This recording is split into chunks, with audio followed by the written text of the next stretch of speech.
Hello everyone, स्वागत है आप सभी का ऑनलाइन स्टडी में। देखिए फ्रेंड्स, ये जो सीरीज है वो बहुत ज्यादा महत्वपूर्ण इसलिए भी हो जाता है क्योंकि इस सीरीज में हम लोग एक क्वेश्चन के साथ बहुत सारे एक्सप्लेनेशन में आप लोगों को प्रोवाइड कराता हूँ। और एक तो खास बात ये है कि आपका ये सभी क्वेश्चंस एनसीईआरटी बेस्ड है।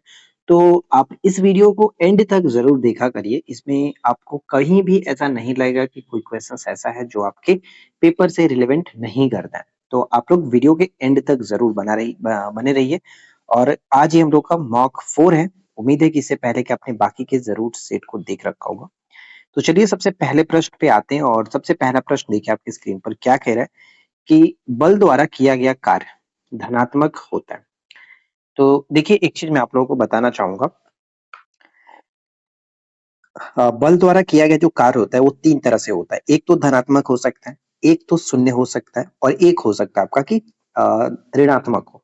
तो ये हमें समझना होगा कि कब धनात्मक होगा कब ऋणात्मक होगा। तो सबसे पहले मैं आप लोगों को थोड़ा सा चीज बताना चाहता हूँ। आप जानते हैं कि जो बल होता है हम लोग डिफाइन कैसे करते हैं। जो कार्य होता है एफ, कार्य बराबर डब्ल्यू बराबर एफ गुने होता है आपका डिस्प्लेसमेंट, जिसे हम लोग विस्थापन कहते हैं, एफ एस कॉस थीटा। अब ये जो कॉस थीटा होता है यहाँ पे थोड़ा आपको समझना है। इससे पहले वाले में हमने बात किया था कि वो बल पर भी डिपेंड रहता है, विस्थापन पर भी होता है और उनके बीच कोण पर भी होता है। ठीक है, तो यहाँ पे तीन चीज तो सबसे पहले समझ में आ गया। अब यहाँ पे आपको एक पॉइंट बताता हूँ कि अगर यहाँ पे जो थीटा आप देख रहे हो, थीटा का मान जो होता है अगर 0 डिग्री रहेगा, यानी बल और विस्थापन एक ही दिशा में होते हैं, तो वहां पे cos थीटा अगर 0 रहता है तो क्या होगा, cos थीटा की वैल्यू अगर 0 होगा तो 1 होगा। यानी 1 होने का मतलब कि कार्य धनात्मक है। तो कह सकते हैं कि बल विस्थापन बल की दिशा में होता है तब जाकर के धनात्मक होगा। लेकिन अगर ये कंडीशन अपोजिट हो जाएगा, यानी अगर थीटा की वैल्यू अगर हम 90 डिग्री रख दें तो फिर क्या होगा। अगर थीटा की वैल्यू 90 डिग्री हो जाएगा तो वहां पे क्या होगा कि बल यानी कि बल और विस्थापन लंबवत होंगे। तो अगर cos 90 डिग्री होगा तो वो वैल्यू पूरा जीरो हो जाएगा और अगर ये जीरो होता है तो पूरा जीरो कर देगा। तो यानी इस कंडीशन में क्या होगा कि कार्य हमारा शून्य हो जाता है। ठीक है, यानी इस कंडीशन में कार्य हमारा शून्य होगा। अगर आरोपित बल कोई विस्थापित नहीं होता है तो फिर कोई कार्य हुआ ही नहीं, वो तो क्लियर है।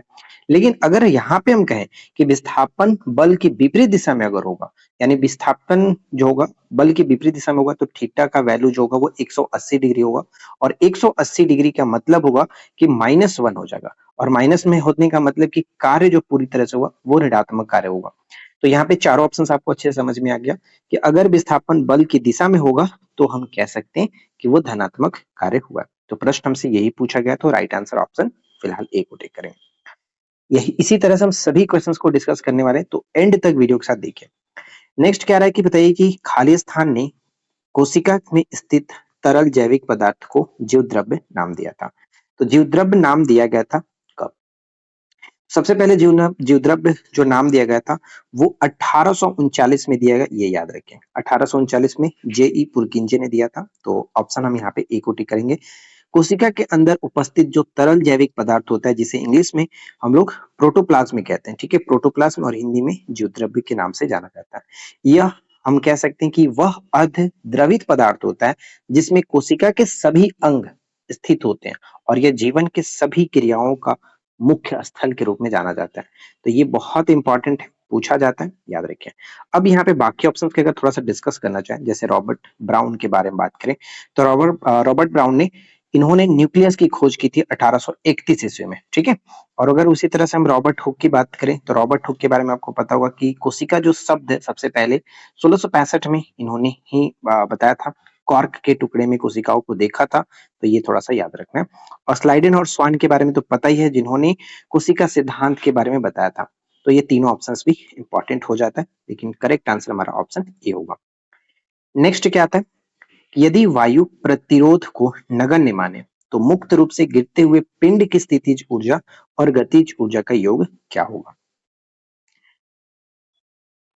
देखिए, यदि हम वायु प्रतिरोध को नगण्य मान लें तो मुक्त रूप से कोई गिरते हुआ कोई पिंड होगा तो उसमें स्थितिज ऊर्जा और गतिज ऊर्जा का जो योग होगा वो हमेशा स्थिर रहेगा। अब ये कैसे होगा वो मैं आपको बताता हूँ कि जब कोई पिंड मुक्त रूप से गिरता है और वायु प्रतिरोध को अगर हम नजरअंदाज कर दें, यानी कि उसको हम नगण्य मान ले, तो उस पर केवल गुरुत्वाकर्षण बल बल कार्य करेगा। ठीक है, और इस स्थिति में क्या होगा कि स्थितिज ऊर्जा धीरे धीरे घटती रहेगी क्योंकि ऊंचाई कम होता रहेगा, और उसकी गतिज ऊर्जा जो होगा उतनी ही मात्रा में बढ़ती है क्योंकि वेग बढ़ता है।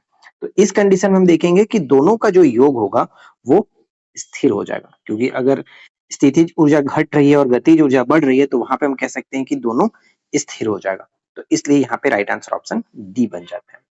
ठीक है, नेक्स्ट पॉइंट क्या आता है कि पौधे में जलवाष्प के रूप में जल की हानि को किस नाम से जानते हैं?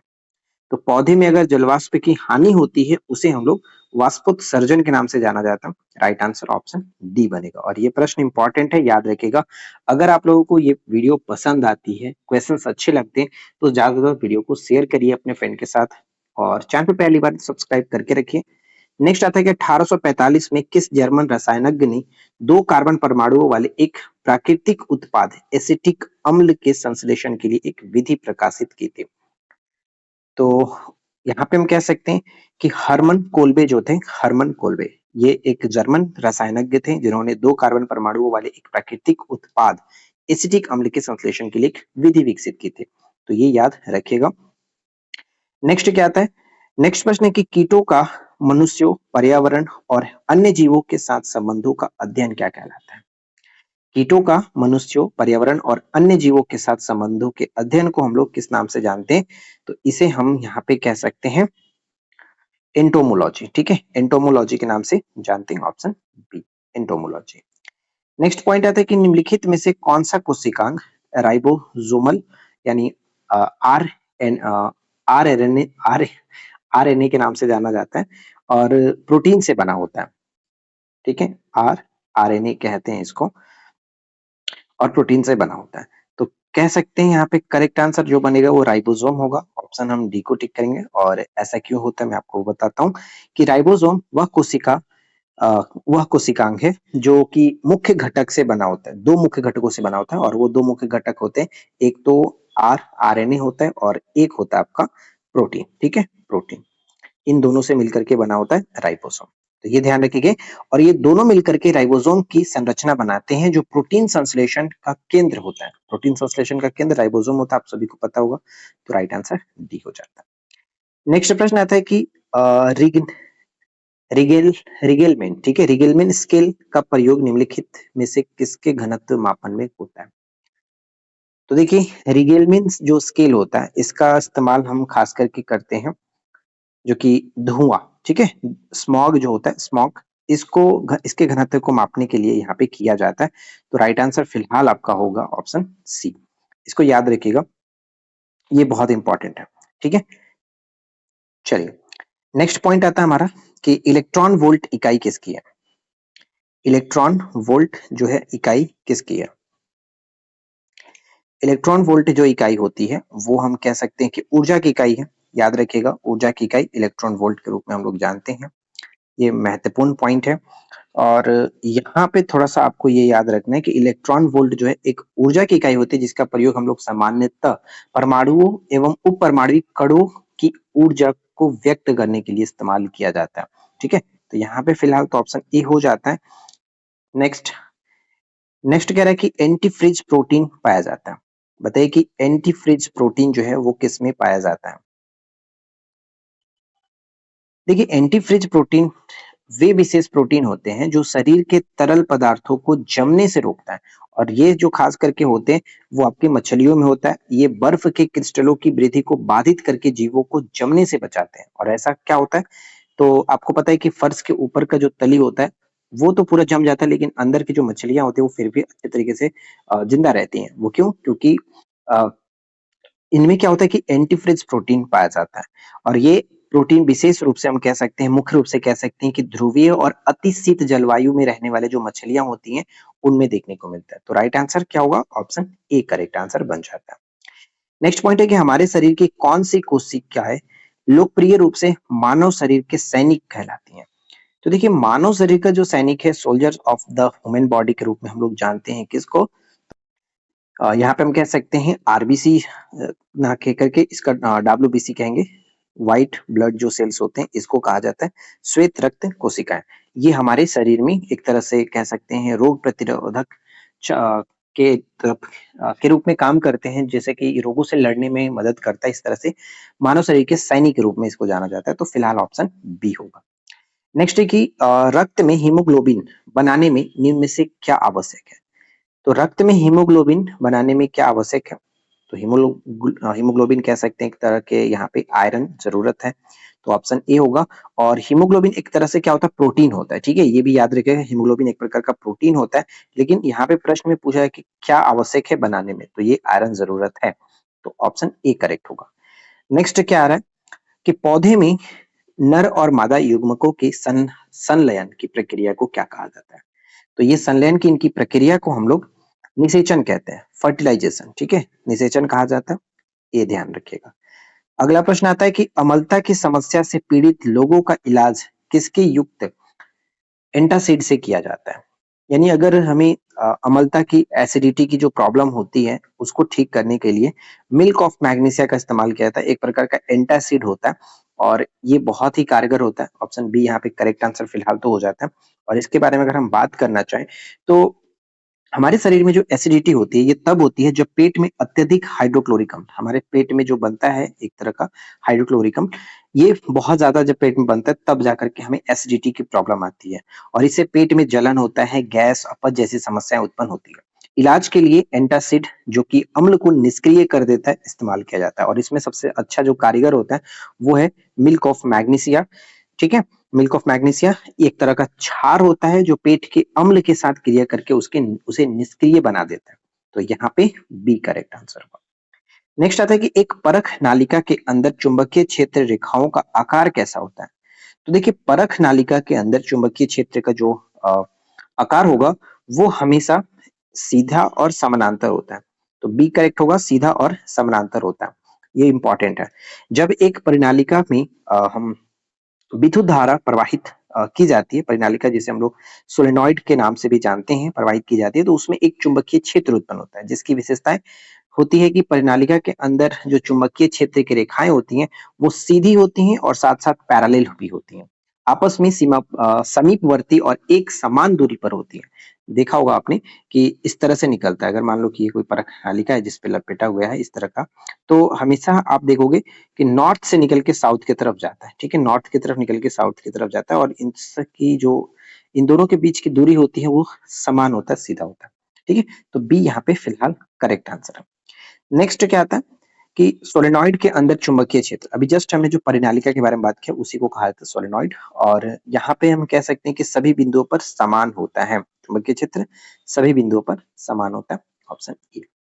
नेक्स्ट क्या कह रहा है कि किस अपवर्तन नियम में कहा गया है कि जब प्रकाश एक माध्यम से दूसरे माध्यम में गुजरता है तो गति में परिवर्तन के कारण मुड़ जाता है? तो ये जो बात कही गई है वो स्नेल के नियम में कहा गया, स्नेल के नियम, ऑप्शन ए करेक्ट आंसर होगा, स्नेल के नियम में। नेक्स्ट पॉइंट आता है कि निम्न युगों में से कौन सही सुमेलित नहीं है? तो एक तरफ वैज्ञानिक और दूसरी तरफ उनसे संबंधित तथ्य है, तो दोनों का मिलान करिए और बताइए कि क्या सही होगा। तो ध्यान रखिएगा यहाँ पे हम कह सकते हैं कि सबसे पहला देखिए थियोफ्रेस्टस जो है वो वनस्पति विज्ञान के जनक के रूप में जाना जाता है, सही है। कैरोलस लिनियस वर्गीकी का पिता यानी फादर ऑफ टैक्सोनॉमी के रूप में जानते हैं, ये भी सही है। विषाणु विज्ञान के जनक इवान वस्की, ये भी करेक्ट है, वायरोलॉजी के फादर के रूप में इनको जाना जाता है। तो करेक्ट आंसर जब 3 हो गया तो ऑप्शन डी बिल्कुल यहाँ पे गलत होगा। क्यों गलत है भाई? तो लुईस पास्चर की अगर हम बात कर रहे हैं तो लुईस पास्चर जीवाणु विज्ञान नहीं बल्कि सूक्ष्म विज्ञान के जनक, ठीक है, माइक्रोबायोलॉजी यहाँ पे कह सकते हैं, ये पॉइंट यहाँ पे गलत होगा, तो ऑप्शन डी को टिक करेंगे। नेक्स्ट क्या आता है कि तेल में तले हुए खाद्य पदार्थों को खरीदने से पहले उनकी निर्माण तिथि को अवश्य जांच लेना चाहिए क्योंकि तेल विकृत गंधी हो जाते हैं, इसका कारण क्या है? तो इसका सिंपल सा कारण हम कह सकते हैं कि ये उपचयन यानी ऑक्सीकरण के कारण, ऑक्सीडेशन के कारण होता है, ऑप्शन ए करेक्ट है। नेक्स्ट पॉइंट की दुनिया भर में उपयोग के लिए सीएफसी मुक्त रेफ्रिजरेटर क्यों बनाए जाते हैं? आजकल जो फ्रिज बनाए जाने लगे हैं वो सीएफसी मुक्त बनाए जाने लगे हैं, क्यों? तो इसका कारण हम ये कह सकते हैं, इसका कारण ये होता है कि सीएफसी एक सिंथेटिक रसायन है जो ओजोन परत को नष्ट करता है, ओजोन परत के क्षति पहुंचाने में सबसे ज्यादा जो कार्य है क्लोरोफ्लोरोकार्बन का ही है, सीएफसी का ही है, तो ऑप्शन बी होगा। इस तरह से आजकल सीएफसी मुक्त रेफ्रिजरेटर बनाए जाने लगे हैं। नेक्स्ट क्या आता है कि जैविक प्रक्रियाओं द्वारा विघटित होने वाले पदार्थों के लिए किस शब्द का प्रयोग किया जाता है? जैविक प्रक्रियाओं द्वारा विघटित होने वाले पदार्थों के लिए किस शब्द का इस्तेमाल करते हैं? तो वो आपका है जैव निम्नीकरणीय यानी बायोडिग्रेडेबल शब्द एक है, इसका इस्तेमाल करते हैं ऑप्शन सी। नेक्स्ट पॉइंट है कि जब दो तत्व मिलकर के कोई यौगिक बनाते हैं तो इसे किस प्रकार वर्गीकृत किया जा सकता है? तो ध्यान रखिएगा कि जब हम यहाँ पे कह रहे हैं कि जब दो तत्व मिलकर के यौगिक बनाते हैं तो उसे हम लोग संयोजन के रूप में हम कह सकते हैं। यानी अगर मान लो कोई तत्व ये ए है और कोई तत्व बी है और दोनों ये रिएक्शन करके ए बी बनाता है तो क्या है, एक तरह से यहाँ पे हम कहेंगे कि एक तरह से संयोजन अभिक्रिया हुआ। तो राइट आंसर सी होगा। ठीक है। नेक्स्ट कि पारिस्थितिकी तंत्र में हरे पौधे और कुछ बैक्टीरिया क्या भूमिका निभाते हैं? यानी कुछ हरे पौधे जो होते हैं या फिर कुछ बैक्टीरिया जो होते हैं जिसमें हम लोग यहाँ पे शामिल कर सकते हैं साइनोबैक्टीरिया को, तो वो क्या भूमिका निभाते हैं? तो हरे पौधे से तो आपको क्लियर हो ही गया कि एक तरह से उत्पादक के रूप में काम करते होंगे। यानी हरे पौधे और कुछ बैक्टीरिया पारिस्थितिकी तंत्र में उत्पादक की भूमिका निभाते हैं क्योंकि ये प्रकाश संश्लेषण के माध्यम से सूर्य से प्रकाश लेकर के भोजन यानी ग्लूकोज बनाते हैं। हरे पौधे क्लोरोफिल की मदद से CO2 और जो जल होता है यानी H2O से ऊर्जा बनाते हैं। और कुछ बैक्टीरिया जो है जैसे कि साइनोबैक्टीरिया और कीमोऑटोट्रॉपिक जो होते हैं बैक्टीरिया ये भी होते हैं, ये अकार्बनिक पदार्थों से भोजन बनाते हैं। ये सभी जैविक पदार्थ के मुख्य स्रोत होते हैं और ऊर्जा श्रृंखला की शुरुआत होते हैं। तो ऊर्जा श्रृंखला की शुरुआत मतलब उत्पादक होते हैं। ठीक है, तो सबसे पहले यहाँ पे ऑप्शन सी बन जाएगा। नेक्स्ट क्या आता है कि अधिकांश चालकों का प्रतिरोध उनके तापमान वृद्धि के पर क्या होता है? तो देखिए अधिकांश जो चालक होते हैं अगर उनका प्रतिरोध की बात करें, अगर ताप को वृद्धि करेंगे तो उनका प्रतिरोध भी बढ़ता है। अब ये क्यों होता है ये भी मैं थोड़ा सा आपको समझाना चाहूंगा। जैसे कि चालक जो होते हैं जैसे हम लोग कंडक्टर कहते हैं, जैसे तांबा, एक मान के ले लो तांबा एल्यूमिनियम हो गया। जब तापमान हम बढ़ाते हैं तो इलेक्ट्रॉन की गति में क्या होता है कि रैंडमनेस हम कह सकते हैं कि बिना मतलब कि उनमें इलेक्ट्रॉनों में भी गति बढ़ जाती है। और इस कारण से क्या होगा कि इलेक्ट्रॉनों का टकराव बढ़ जाता है। यानी कि उसमें अगर हम हीट दे रहे हैं तो इलेक्ट्रॉन आपस में क्या होंगे कि एक दूसरे में इधर-उधर टकराने लगेंगे। तो कह सकते हैं कि इलेक्ट्रॉनों का टकराव बढ़ जाता है और इसका परिणाम ये होता है कि विद्युत धारा का प्रवाह जो है वो अवरुद्ध हो जाता है। और अगर विद्युत धारा का प्रवाह अवरुद्ध होने का मतलब कि प्रतिरोध क्या होगा कि बढ़ रहा है। तो कहने का मतलब यही है कि अगर हम तापमान को बढ़ा रहे हैं, वृद्धि कर रहे हैं तो चालकों का प्रतिरोध जो होगा वो बढ़ जाता है। राइट आंसर क्या होगा? Option A. ठीक है। नेक्स्ट क्या आता है और इस वीडियो का आखिरी प्रश्न भी है ये कि टाइफाइड और हैजा इसके विशिष्ट उदाहरण है। तो देखिए टाइफाइड और हैजा जो है वो किसके विशिष्ट उदाहरण हम यहाँ पे कह सकते हैं। तो टाइफाइड और हैजा जो होता है जिसे हम हिंदी में तो हैजा के नाम से जानते हैं और इंग्लिश में इसको कॉलेरा कहते हैं।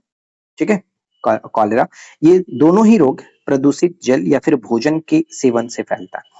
या फिर हम यहाँ पे अकॉर्डिंग टू ऑप्शन कह सकते हैं एक तरह से ये जल जनित रोग होते हैं। इनका मुख्य कारण होता है बैक्टीरिया। ठीक है, ये बैक्टीरिया से होने वाले रोग हैं। जैसे टाइफाइड जो होता है वो किस बैक्टीरिया के कारण होता है? तो साल्मोनेला टाइफी। और जो हैजा होता है यानी जो कॉलेरा होता है वाइब्रियो कैलोरी नामक जीवाणु से होता है। तो ये सबसे पहले तो याद रखिए कि ये दोनों जीवाणु से होने वाले रोग हैं।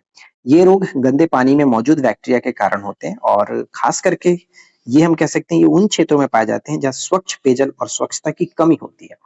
ठीक है, तो करेक्ट आंसर क्या होगा? ऑप्शन सी बिल्कुल सही हो जाता है। कुल मिलाकर देखा जाए तो यहाँ पे 25 क्वेश्चंस हमने ऐसे डिस्कस किए, लेकिन इसके एक्सप्लेनेशन की बात करें तो ओवरऑल आपको बहुत सारे क्वेश्चंस मिल गए होंगे।